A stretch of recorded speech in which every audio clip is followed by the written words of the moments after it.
नमस्कार, मैं बुलंद शर्मा और आप देखना शुरू कर सकते हैं द डेली न्यूज़ हरियाणा। को बता दें कि प्रदेश में टोल टैक्स आज भारतीय किसान यूनियन चुनूनी ग्रुप द्वारा फ्री करवा दिए गए हैं। आह्वान था, उनका कहना है कि वो किसानों के समर्थन में है जो लगभग 2 दिन से मशक्कत कर रहे हैं शंभू बॉर्डर पार करने की। वो वहाँ पर तरीके से उन किसानों का समर्थन करने के लिए सड़कों पर उतरे हैं। फिलहाल गुरुराम सिंह चुनूनी थोड़ी देर में पहुंचने वाले हैं, उनसे भी जानने का प्रयास हम जरूर करेंगे। मेरे साथ तस्वीरों में बने रहिएगा।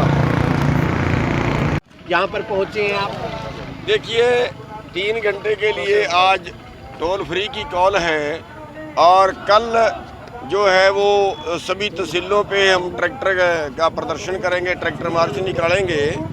तो ये 2 फैसले हैं और उसके बाद परसों को जो है वो सभी जितने भी हरियाणा के किसान संगठन हैं, हरियाणा की खापें हैं, मजदूर संगठन है, टोल कमेटियां हैं, लंगर कमेटियां हैं और जो सभी की एक मीटिंग बुलाएंगे प्रतिनिधियों की और अगला जो निर्णय है उसमें लेंगे कि हमने आगे क्या आंदोलन करना। वहाँ क्यों नहीं गए? यहाँ आप समर्थन कर रहे हैं। देखिए वहाँ हमें बुलाया नहीं गया है और वहाँ पे बिना बुलाए उनके साथ में जाना जो है वो अगर वो कोई जाके ऊंचा नीचा शब्द बोल दें या कोई ऐसी घटना हो जाए जो जिससे कोई नुकसान हो जाए तो वो कलंक हमारे से नहीं उतर पाएगा। इसलिए हम उनके बीच में नहीं गए हैं, लेकिन क्योंकि किसानों से ज्यादती हो रही है, सरकार गलत कर रही है, उसका हम विरोध करते हैं और उसका विरोध करने के लिए और अपनी मांगों के समर्थन में हमने ये 2 प्रोग्राम दिए। आपको लगता है हल निकलेगा सरकार? क्या लगता है कुछ बनेगी बात? देखिए ये नहीं पता बात बनेगी कि नहीं बनेगी, तो जो बातचीत कर रहे हैं उनको ही पता होगा। कल लंबे टाइम तक बात चली है और अभी 18 तारीख की मालूम हुआ है कि दोबारा से मीटिंग रखी है, तो क्या वो करेंगे ये उनको पता होगा। आप बुलाएंगे जाएंगे सर? आप अगर बुलाएंगे तो जाएंगे, बिना बुलाए नहीं जाएंगे। बिना खास वजह उन्होंने आप लोगों को नहीं बुलाया? देखिए खास वजह कुछ नहीं है। खास वजह तो मतलब एक आदमी के ऊपर एक लांछन लगाने वाली बात होती है जी, ये राजनीति करते हैं। हालांकि मैं 32 साल से किसानी में हूँ, परिवार भी बर्बाद कर दिया, ज़मीन भी बर्बाद कर दी है और फिर किसी के ऊपर ऐसा इल्ज़ाम लगा देना कि वो तो राजनीति करते हैं। राजनीति तो जब ये स्कैम बना है तब इसमें 5 मेंबर बनाए थे, उसमें VM सिंह राजनीति करता था, राजू सेठी राजनीति करता था, योगेंद्र यादव राजनीति करता था, मैं भी राजनीति करता था, तो शामिल क्यों हुए थे? नहीं होना चाहिए। आपको लगता है अगर आप होते तो आप दिल्ली कूच कर जाते? देखिए ये तो परमात्मा जाने, मैं कोई खुदा नहीं हूँ जो इतना कोई बलशाली हूँ, इतना कोई ताकत रखता हूँ। ये तो परमात्मा की एक मर्जी है, क्या हो सकता था। गुरुनाम जी, यदि बैठकों से कोई हल नहीं निकलता और किसान शंभू बॉर्डर तोड़ के दिल्ली के लिए रवाना होते हैं, आप साथ चलोगे?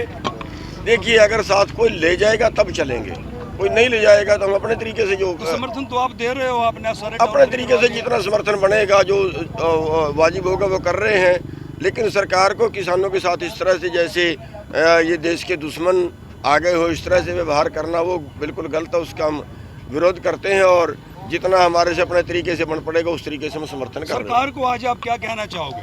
हम सरकार को ये कहना चाहेंगे कि जो मांगे हैं वो जायज़ हैं, मांगे गलत नहीं है। कोई देश का सारा पैसा पूंजीपतियों के लिए नहीं रह गया है। आज 9 लोगों के पास 50 करोड़ लोगों के बराबर प्रॉपर्टी हो गई है, गरीब मर रहा है, 23 करोड़ लोग भूखे हैं। आज किसान कर्जे में मर रहा है, मजदूर के पास काम नहीं है, बेरोजगारी बेतहाशा है। इन चीज़ों के ऊपर पैसा कौन खर्च करेगा? अगर ये मांगे हम उठाते हैं तो हमारे साथ दुश्मनों जैसा व्यवहार किया जाता है, वो बिल्कुल गलत है।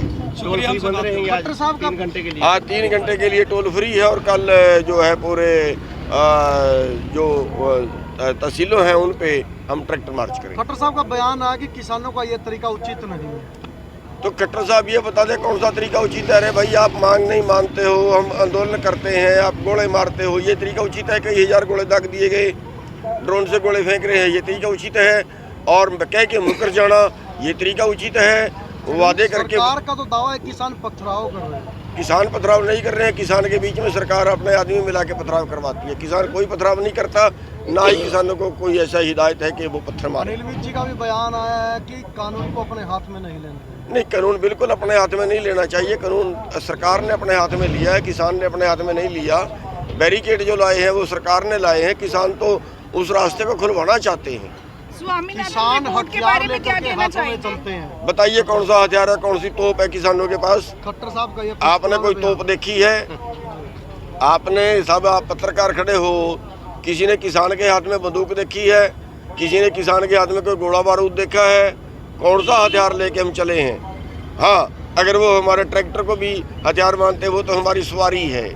हम अपनी सवारी जो किसी के पास कार है वो कार में जाता है, किसी के पास मोटरसाइकिल है वो मोटरसाइकिल पे जाता है। हमारे पास तो भाई ट्रैक्टर है, हम ट्रैक्टर में ही जाएंगे। प्रोटेस्ट आप गाड़ियों से, ट्रेन से जा करके भी कर सकते हैं, ट्रैक्टर को ही आपने साथ। देखिए, पिछले बार हम जा रहे थे, जो है वो जो वहाँ पे ग्राउंड है रामलीला ग्राउंड में जा रहे थे, तब जाने दिया था क्या? आपके सामने था। किसने जाने दिया था रामलीला ग्राउंड में? पूरी दीवार कर दी थी पहले ही।